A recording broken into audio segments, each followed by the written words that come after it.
What's going on, everybody? Welcome back to Amateur Hour TV for another video on the second channel for Amateur Hour. On this channel, I like to go through additional NBA-related topics, especially concerning the Toronto Raptors, that I just do not have enough time to go through on my main channel, Amateur Hour Sports, with over 11,000 subscribers. So instead, we do so on this channel where the vibes are different, a lot more of a personal approach for me, a lot more of an informal approach for me, but still the Raptors content that you want to see. So if you enjoy this one, be sure to drop a like to give the extra bit of support to the channel, and make sure you're subscribed to this one as well to help us on the road to 2,000 subscribers. By the way, last couple of these videos, the two videos ago in particular, if I can just pull it up here, shout out you guys for the support. I was like away all weekend. I didn't even check in how these videos were doing, but my goodness, 15,000 views on this one on a second channel video is remarkable. Like, I'd be over the moon with that on the main channel, but to do it on this channel, thank you so much for that. And in light of, slandering ESPN for their bad Raptors takes, that is exactly what we are going to do. In fact, we are going to revisit the podcast where we took those sound clips from, talk about the ESPN reporter that said the Raptors are all in on nothing this season. We're going to go back to the same podcast, Brian Windhorst and the Hoop Collective, because they had more discussions regarding the Toronto Raptors, and there's more things that I wanted to discuss. And as you saw from the title of this video, of course, it is in relation to Scottie Barnes. So this is not what one of them said. This is just ESPN analyst Tim Macmahon on Brian Windhorst and the Hoop Collective podcast, who said that a trusted executive in the NBA, or an executive rather that he respects, would make Scottie Barnes available for a Kevin Durant trade. As you see here, the rival exec told him that they would make Scottie Barnes available. Barnes earned Rookie of the Year, blah, blah, blah. An executive who I respect said he would give up Scottie Barnes for Kevin Durant is the exact quote. He would give him up for Scottie Barnes, not for Donovan Mitchell, but for Kevin Durant. Now, first of all, my first thought when I heard him say it, because I listened to that podcast, my first thought when I heard him say that was, is that Sean Marks who told you that? Because that's the only one I think that would actually give up Scottie Barnes for Kevin Durant. But then I kind of thought about it a little bit more here.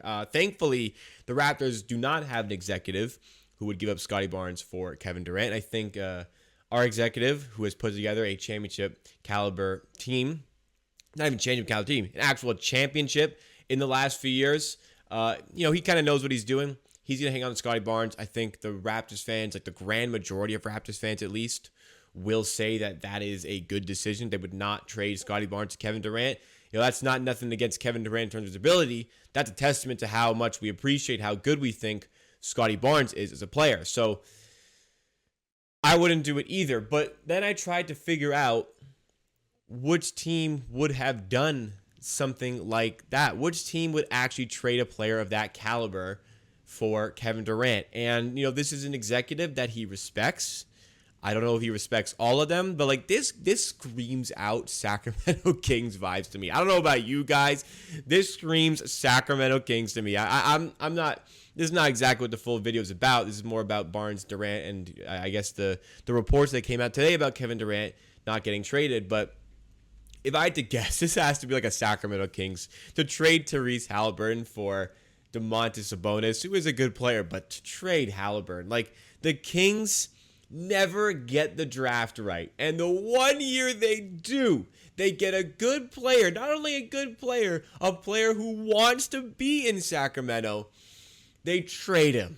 Man, if I was a Kings fan, I'd just stop being one. How can you support an organization like that? But Scottie Barnes to the Brooklyn Nets, and somebody wanted to do that. My question is why? Oh my goodness. Why would you do that? Why would you trade Scottie Barnes for Kevin Durant? Trying to process through the reasons somebody would say this. Now, I will admit that all three of the people featured on the podcast, which were Brian Windhorst, Tim Macmahon, and Tim Bontemps, they all collectively agreed they would not trade Scottie Barnes for Kevin Durant. But they also collectively agreed that the Raptors were not going to give up Scottie Barnes. They were not going to get Kevin Durant. And I think that makes sense. And the fact that the Raptors do not have Kevin Durant, and the reports came out today that Kevin Durant is going to stay with the Brooklyn Nets now, despite the turmoil that he has caused all throughout the offseason so far, I think that would suggest that, Raptors weren't going to make that happen. And if the Celtics weren't even going to get Kevin Durant while they offered Jaylen Brown amongst other assets, I don't know what the hell the Brooklyn Nets are trying to get out of this, but they were not going to get Scottie Barnes. The reality with Scottie Barnes and why the Raptors are so adamant on keeping him. You have rival fans who are saying, like, that's Kevin freaking Durant. Of course, you trade a rookie for Kevin freaking Durant. You always got to do that. Like, it's not that simple. It really is not that simple. But, like, there are other teams in the NBA. Like, the Celtics are getting no slander for apparently not making Marcus Smart available alongside Jaylen Brown. Like, we're talking about Scottie Barnes here, and you're not going to get rid of Marcus Smart to make that happen. The Suns were reluctant to give up Mikal Bridges. Like, nobody's talking about that, but everybody is talking about Scottie Barnes. Everybody's talking about Scottie Barnes. Of course we're not going to trade Scottie Barnes. That guy just won Rookie of the Year in one of the best rookie classes, and I think a good amount of time, or at least one of the best in a good amount of time. Like, I think this rookie class is really going to go down as it's a little bit too early to tell, but I really do feel like this could go down as a historic rookie class. I'm not going to necessarily compare it to the 03 class because how legendary that was with LeBron, Dwayne Wade, Chris Bosh, Carmelo Anthony, and most importantly, Darko Milicic going in the top 5. Not going to necessarily compare it to that one, but like I think this will go down. The 2021 draft class will go down as a historic draft class. You've got Scottie Barnes looking like he can be a perennial all-star. Cade Cunningham, same thing. Evan Mobley, same thing. Jaylen Brown has that potential. Josh Giddey has a lot of potential. Like, this is a very good draft class. Kuminga as well. Like, there's a lot of guys that we can certainly talk about as guys who can be multi-time all-stars. But in particular, you've got Barnes, Cade, Mobley. But we're focusing on Scottie Barnes, who did win Rookie of the Year for that class. The best rookie in that loaded class. The expectation for Scottie Barnes at this point is that he's going to be a perennial all-star. He's going to be a superstar. Many people, not just Raptors fans, are suggesting Scottie Barnes could be an all-star this season. Not next season, not like, seasons down the line. Oh, he's going to get there. Like, this upcoming season. And based off of a lot of the off-season footage that we've seen for Scottie Barnes, I can't really blame them. I'm not going to go directly off of off-season footage. It is what it is. It's off-season footage. He's playing against guys who just got off their Walmart shift to make it to the game at 6 p.m. They had to leave early to get to the game on time. Or he's playing in Rico Hines runs where guys aren't really closing out. Maybe they're not at full throttle 100%, but still, like, he looks exceptional in a lot of these videos. So I am a big fan of what I'm seeing, and I think there are big things ahead for Scottie Barnes. And as much as it is Kevin Durant, this is like I wanted Kevin Durant, not for Scottie Barnes or Siakam, but I wanted Kevin Durant. But you can't offer up the world for him because understand he's 34. He's been plagued with injuries over the last few seasons. That matters. That absolutely matters. He's injury prone. He's caused this whole stir in Brooklyn. There was some tumultuous times with, as well, the Golden State Warriors. A lot of baggage. As a 34-year-old, how long can he sustain this level of play? Like, last season, he was utterly exceptional when he was playing.